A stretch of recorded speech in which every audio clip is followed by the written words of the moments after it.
అరుణాచల శివ.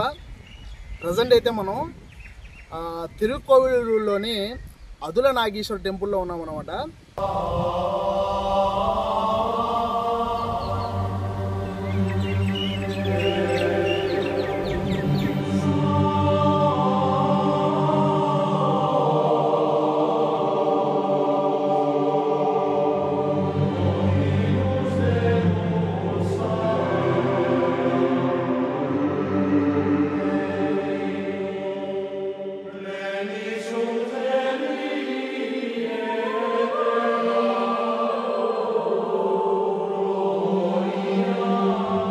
భగవాన్ రమణ మహర్షి మొదటిగా తపస్సు చేసినటువంటి ప్రదేశం ఈ తిరుకోవిలూరు.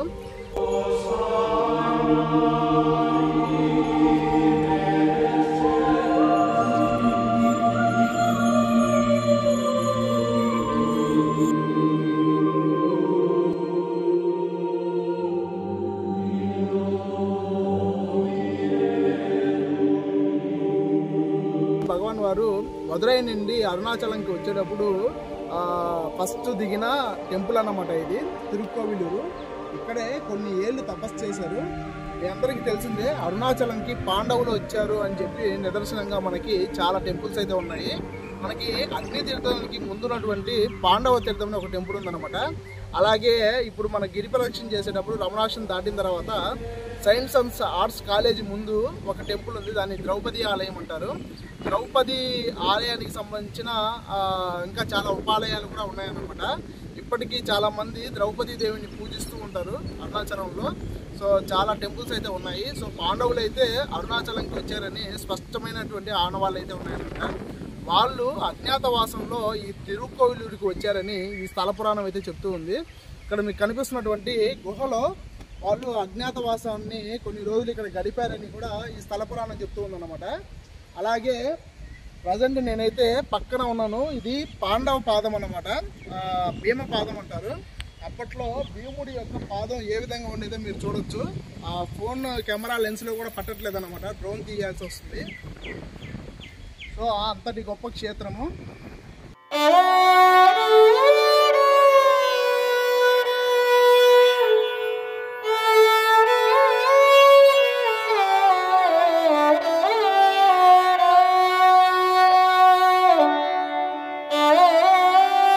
ఈ ఆలయంలో ఏంటంటే అమ్మవారు తపస్సు చేసిన ప్రదేశంగా చెప్తారన్నమాట.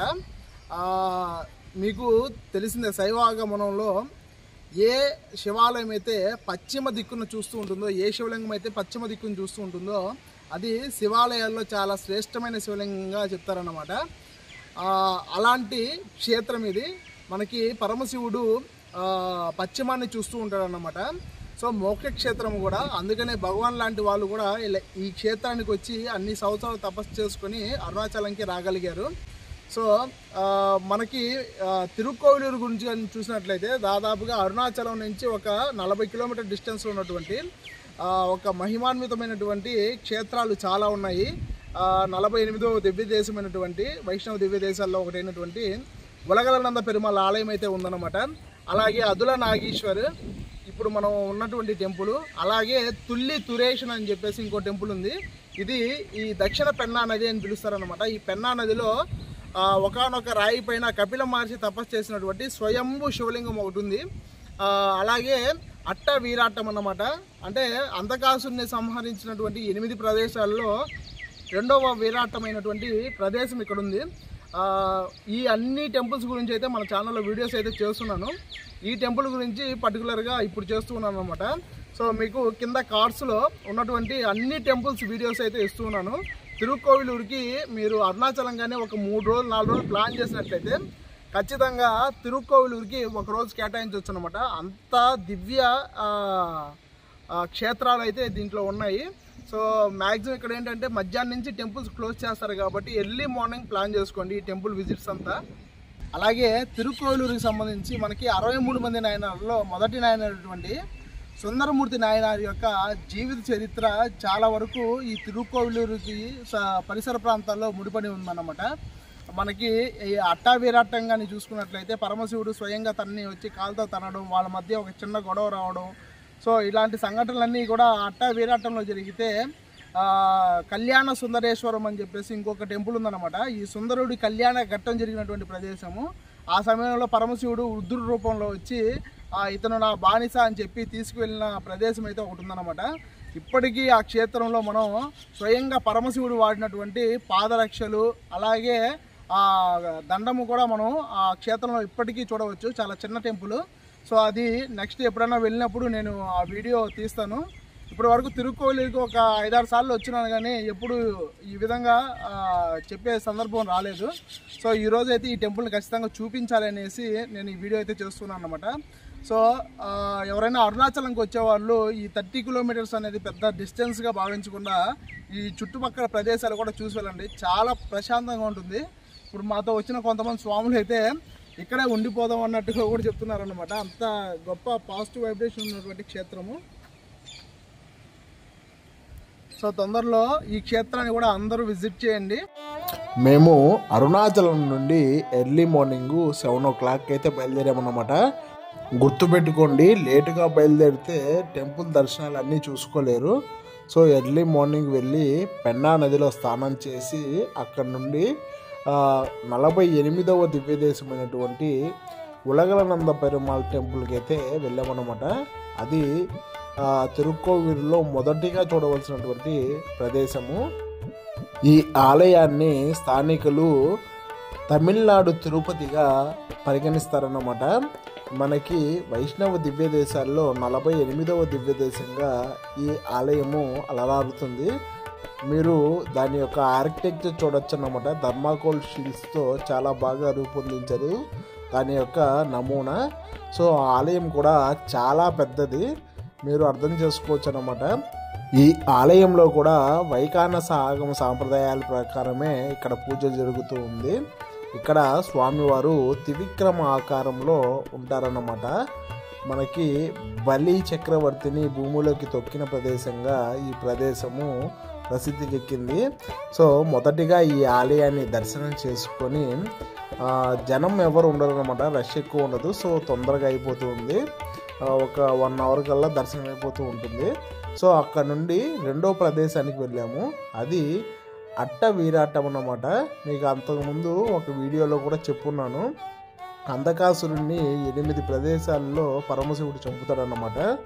చంపిన ప్రతిసారి అతన్ని శుక్రాచార్యుడు బతికిచ్చేస్తూ ఉంటారు. అలా అంధకాసురుని సంహరించిన ప్రదేశాల్లో రెండవ ప్రదేశం అన్నమాట. అందుకే దీన్ని రెండవ వీరాటం అని కూడా పిలుస్తారు, అట్ట వీరాటం అని కూడా పిలుస్తారు అన్నమాట. 8లో 1 అని, అలాగే రెండవది అని కూడా పిలుస్తారు. ఇక్కడ మీరు ఖచ్చితంగా దర్శనం చేయాల్సింది కాలభైరవ స్వామి. మన దేశంలోనే అతి గొప్ప 10 ప్రఖ్యాతిగాంచినటువంటి గొప్ప శక్తివంతమైనటువంటి కాలభైరవ ఆలయాల్లో ఈ ఆలయం కూడా ఒకటిగా పరిగణిస్తారన్నమాట. సో కాలభైరవ శక్తి పూర్తిగా నింపుకున్నటువంటి ఆలయం ఇది.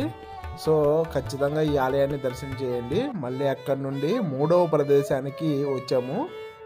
ఇది అదుల నాగేశ్వర్ అన్నమాట.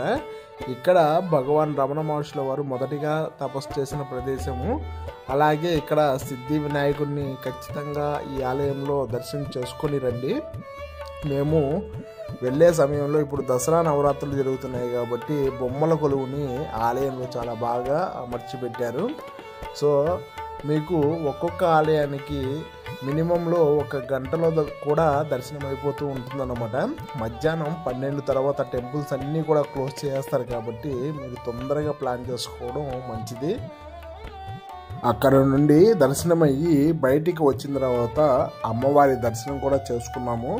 యాక్చువల్గా వీడియో తీయకూడదు, కానీ అక్కడ ఎవరు లేరని ఒక చిన్న క్లిప్ అలా తీశాను అన్నమాట.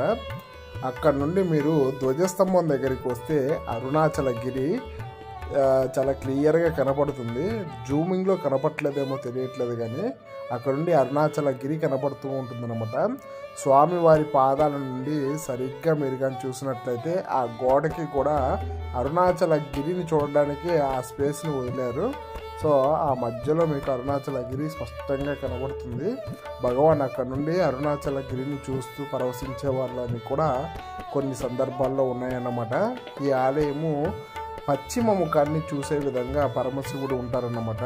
ఇది యోగక్షేత్రంగా పరిగణించబడుతుంది. సో ఈ ఆలయానికి, ఈ 3 ఆలయాలు మీరు చూడాలనుకుంటే అరుణాచలం నుండి ఉదయాన్నే బయలుదేరితే మధ్యాహ్నం 12 కల్లా దర్శనం అయిపోతుంది. మీరు అక్కడే భోజనం చేసి మళ్ళీ తిరిగి అరుణాచలంకి ఒక 2-3 కల్లా తిరిగి వచ్చేవచ్చు అన్నమాట.